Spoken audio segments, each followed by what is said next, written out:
So here we are during the golden hour just before sunset. Another beautiful day to be up on the roof here.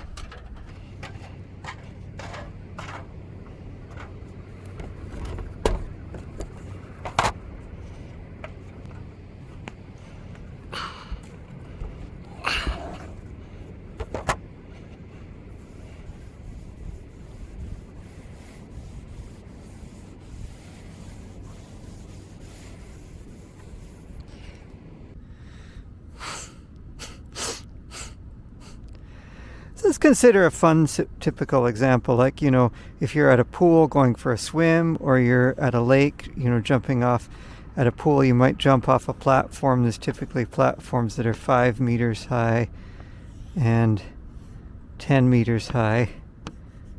And maybe if you go out and jump off a cliff, you might jump off a cliff that's like 20 meters high. And, when you drop an object that falls down into the pool or the lake or whatever, it'll pick up speed.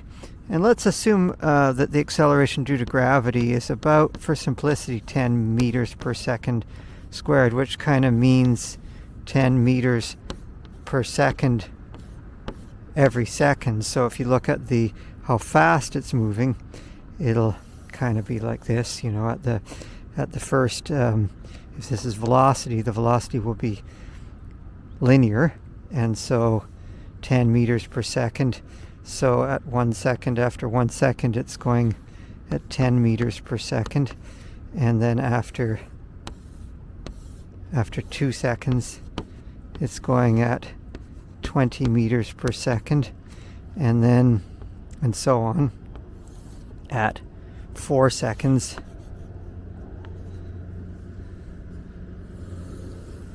it'll be going 40 meters per second, and so on.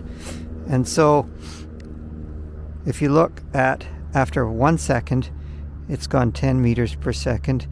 So its average speed during that 1 second fall is 5 meters per second. So in 1 second, it will fall 5 meters. So if you jump from this 5 meter platform, you'll be in the air for 1 second. And if you jump from the 20 meters, your average is 10 meters per second times 20 meters of height is you're going to be in the air for 2 seconds here. So you can see that the time that you spend in the air is the square root of the height that you jump from. If you jump from 5 meters, you're going to be in the air for 1 second. You've got to go 4 times as high to be in the air for 2 seconds.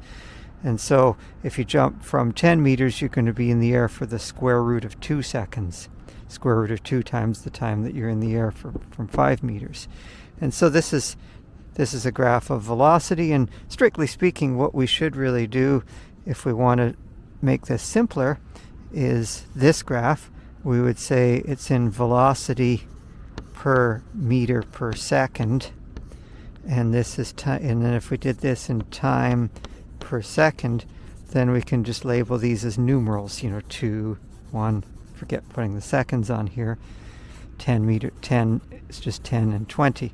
So the idea of a graph is it's simply the union of what's true on the x-axis and the y-axis. So it's a locus of points of truth for both the x and the y. So if this is just time, then this will be 1 second. And it says that when the time equals 1 second, when this axis label equals the tick mark on the axis, it lines up with the truth of this, and says when this one equals the axis label here, it lines up with the truth. So when the axis label equals the tick mark on the y-axis, and the axis label equals the tick mark on the and the x-axis, then that's a locus of points for which these are united true.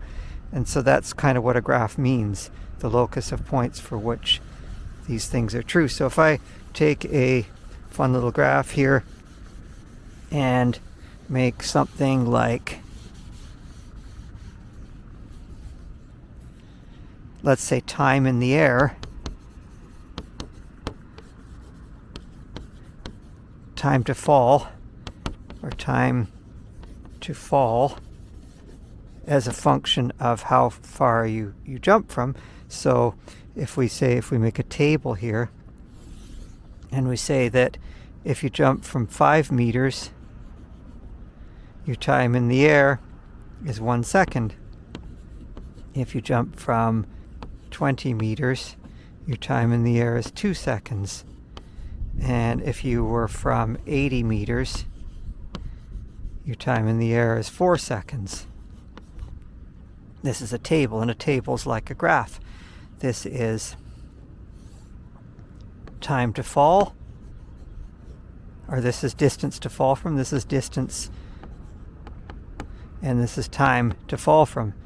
Now, if we made that in terms of, again, we'd go distance per meter versus time per second, then we could just use numerals here: 5, 20, 80, and 1, 2, and 4.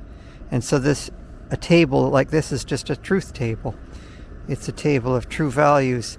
When this equals this, then this equals this. That is to say, when distance divided by meter equals 80, then time divided by second equals 4. And so if we were to plot that out as a graph,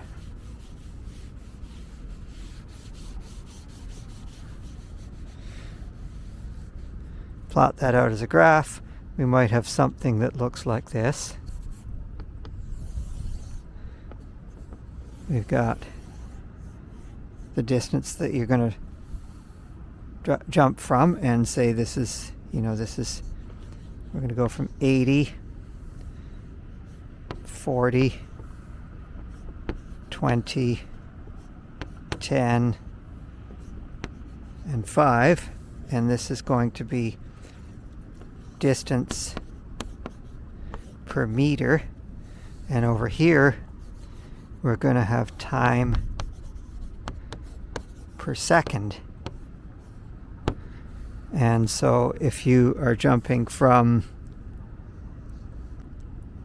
80 meters, you can be in the air for 4 seconds. Hopefully you're a good jumper if you're going to jump from that distance. And if you jump from 20, you're going to be in the air for 2 seconds. And if you jump from 5, you're going to be in the air for 1 second. So this graph here passes through these points. It's basically just a square root function. Is the curve that passes through these points is the square root function. And so a graph means that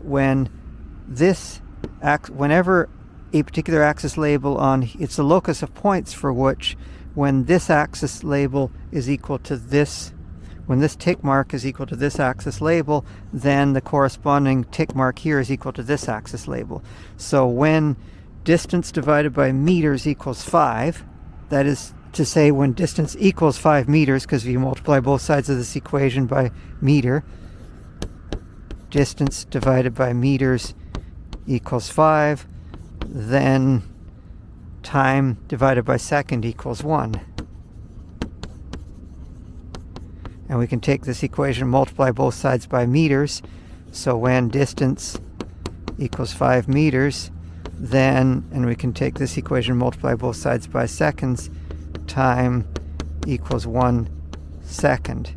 And that's what we mean by this sort of graph theory, or quantigraph theory, is that we mean that the graph is the locus of points for which the tick marks correspond to the axis labels on both of the axes. And so this is the locus of points for which these two equations are simultaneously true.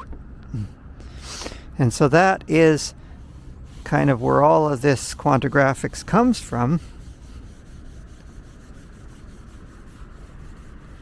When we said that we had,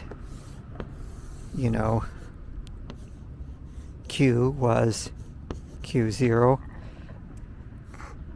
K Q0, K squared Q0, K cubed Q0, and so on. And if we just, all we did there was we divided both sides by Q0, and then we had simply this is 1, or k to the 0, and this is just k, and this is k squared, k cubed, and so on. And so that was where we originally constructed this axis labeling, where we got k to the n equals q over q0 is our kind of quantigraphic index, sort of our index into how to solve these parametric equations.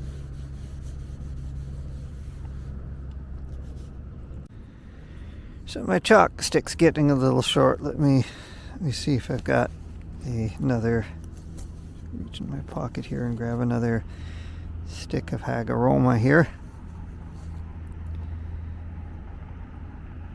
So let's come up with a nice interesting problem here that sort of illustrates logarithms and graph theory, quantigraphs and logarithms. And I'll take as a simple example, suppose that we were on some moon. On the moon, the acceleration due to gravity is about 1/6 or something, maybe a little less. Let's suppose we were on some moon or planet where the acceleration due to gravity was about 1/5 of what it is on Earth. So suppose the acceleration due to gravity was, let's say g equals 2 meters per second squared, so that, if you were in the air, after your velocity per meters per second would be, your velocity is going to be, say, 2 meters per second after 1 second, and after 2 seconds it's going to be 4 meters per second. And so if you're dropping from a distance of, let's say you're in the air for 1 second, your velocity is going to go from 0 seconds to 2 seconds. And so your average velocity is going to be 1 meter per second. So if you're in the air for 1 second, you're going to drop 1 meter. And that will make the relationship easy to understand. Like, the numbers will work out easy. I just want really nice, easy numbers. So we're going to plot a graph of the time that you're in the air on this moon surface and or this planet, whatever it is, with 2 meters per second squared acceleration, and the distance that you drop. Yeah, so let's imagine we're on some planet or moon or something in which the acceleration due to gravity is 2 meters per second squared, just to make the numbers work out nice. Then we can say that, let's say, x is the time per second that you're in the air, and y equals distance per meter that you're falling from or jumping from.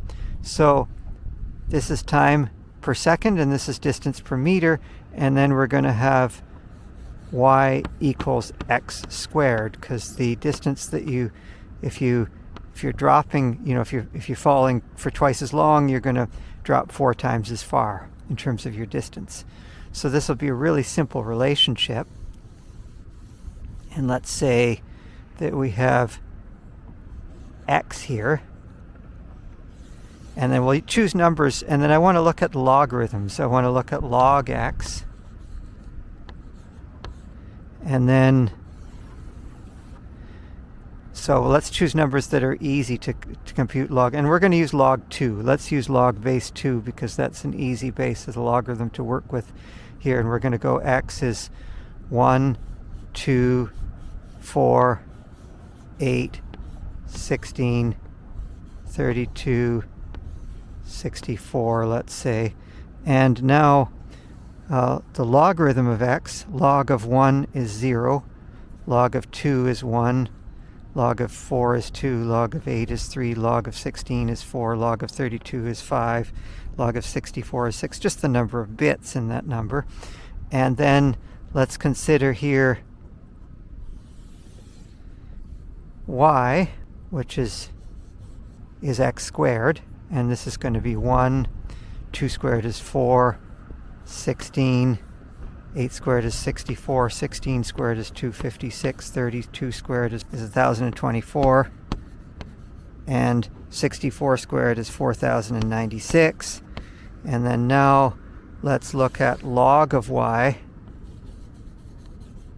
Log of y is now the logarithm of 1 is 0, the logarithm of 4 is 2, logarithm of 16, it's like 4 bits, 64 is 6, 256 is 8 bits long, 1024 is 10 bits, 4096 is 12 bits, so the logarithm. Now, if we plot a graph of log y as a function of log x, this is log base 2, by the way, then what we get is a straight line, which is really interesting. We had a power law that y equals x squared, and when we take the graph of it, that log y equals 2 of twice log x. So what we had here is y equals x squared.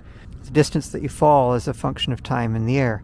So if you're in the air twice as long, you're going to fall 4 times as far. But in the log space, the logarithm is a straight line. So now, how do we think of this problem quantigraphically? And so if we look at this as a graph, what we would have here is we've got x and y. X equals time divided by second, and y equals distance divided by meters, and we've got this square law here. And if we look at it in terms of logarithms, we're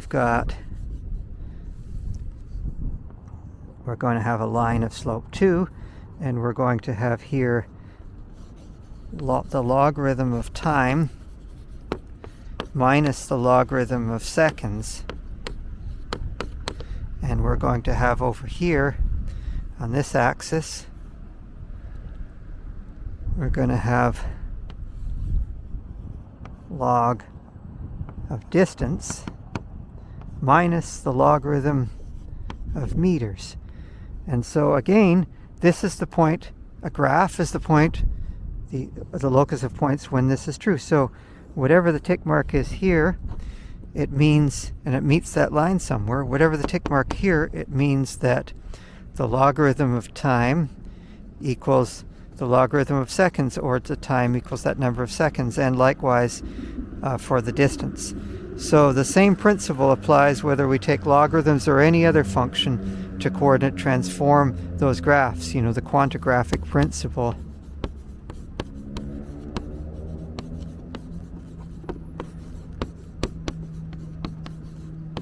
The quantigraphic principle continues to apply. And so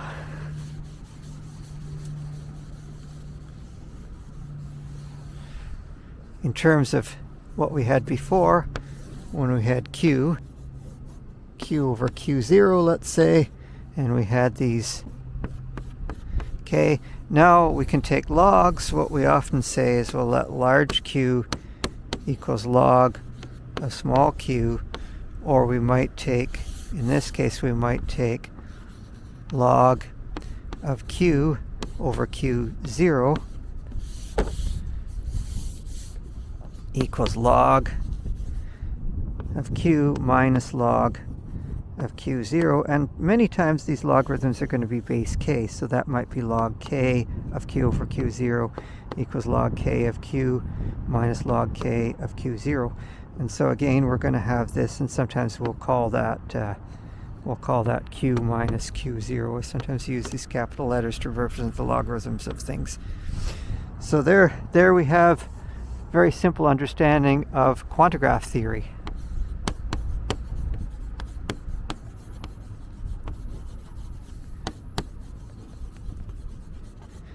On such a beautiful day as the sun sets.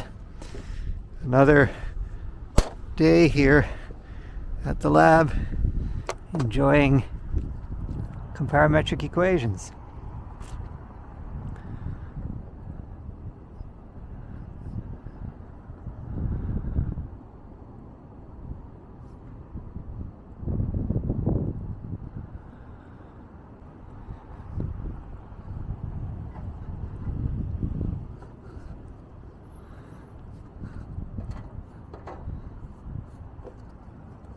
And as the sun sets, the wind speed picks up and it's getting a little cold, so it's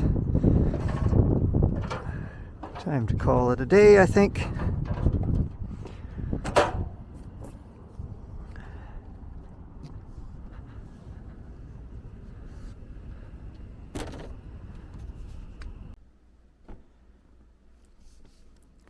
So it's getting kind of windy up on the roof, trying to hold onto this big chalkboard in the wind. So it makes sense to come back in just as well. What I've got here, if I look on my computer, under graph, for example, we find all kinds of examples how to make graph paper. Here's a good example, graphing, how to graph by hand. And so let's say if I look at that, here's how to graph by hand, and here's a graph showing current. It says current bracket amps and voltage bracket volts, and this is just a resistor. Let's say we have a 50 ohm resistor, and so consider that example.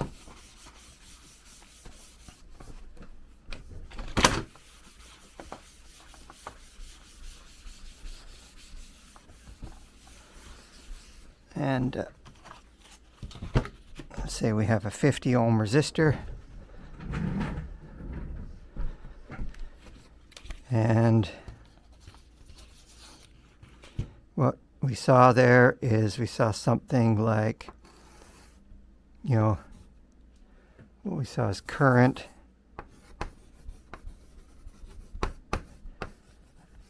amps and voltage volts. Now, the problem with this is that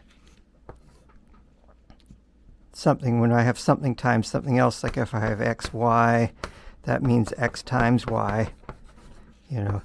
2 times 3 is equal to 6, or you can write 2, 3 equals 6. So when I see something in brackets, it means multiply. So in mathematics, when we can be precise, we should be precise. Why be vague when we can be precise? What does current bracket amps mean? I see a lot of these things like this. I see current bracket amps. That's wrong, because this is supposed to be a plot. So I don't want to see current bracket amps or current in amps. That's also wrong. Or current dash looks like a minus sign maybe. Amps. It's not current minus amps. But if you must use English, how about current per amp?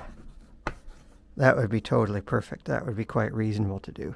And then of course we've got this graph here, and we have, if you put in depending on the voltage, if it's a 50 ohm resistor, then let's say we put 1 amp. To get 1 amp to flow through a 50 ohm resistor, we need 50 volts. And so again, we want to divide through by amps. We want to take, current divided by amp, and is equal to 1. So divide both sides by amps, divide the 1 amp by 1, and so on. So remember, when you have a graph or a table, in a graph it's axis label equals tick mark. When it's a table, it's table title equals entry in the table. So if this was current, this is going to be current, and you could have, 1 amp, 2 amps, 3 amps, or if you're going to, this equals this. So you can divide through by amp, and then divide these out by amp. So it's going to be title equals entry, or axis label equals whatever's on the tick mark. So if you remember that concept from the graph, things will make very logical sense, and we might as well be precise when we can be.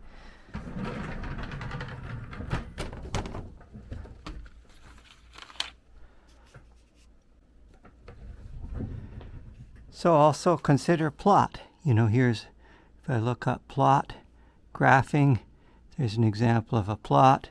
And here's the first thing that I see here is, again, Old Faithful eruptions. Distribution, eruption duration, bracket min, minutes. So that's eruption duration times minute. And waiting time, eruptions, bracket minute times minute. So if we want this to be dimensionless, it should really be duration divided by minutes and waiting time divided by minutes. So again, this is just another example. And so if you keep that in mind, if you keep that fundamental principle in mind, you'll always have this very clear, lucid understanding of graphs, plots, tables, and how to transfer back and forth between a comparagraph and a comparametric equation, comparoplots and equations, and tables and equations. If you can transfer back and forth between graphs, tables, and equations, it'll make your life a lot better. So again, remember, we had Q0, KQ0, and so on, K squared Q0, and that was exactly how we got this working, is we simply treat this as an equation. This equals this. We had, if we see that as an equation, we've got k to the n Q0 equals Q, or equivalently, k to the n equals Q over Q0, and or n equals log Q minus log Q0 over log of k. So you can just take these equations and manipulate them. Once you understand graph theory, or quantigraph theory as we'll call it, you can take these functions and understand them and get meaning into any of these things. It makes life a whole lot easier. So please try to be precise when you can be precise, be clear when you can be clear, and it'll make life a lot easier. A lot of things are equations. A lot of things that people don't think are equations are equations. I see a graph as a set of equations. I see a table as a set of equations. If you see the world that way, you'll get a lot more insight. Sometimes very few people really understand how the world works deeply and fundamentally. And as a result, if you can learn how to understand the world deeply and fundamentally, you'll be on the verge of making a lot more new discoveries. And so being able to see the world in these new ways allows us to make new discoveries about the world.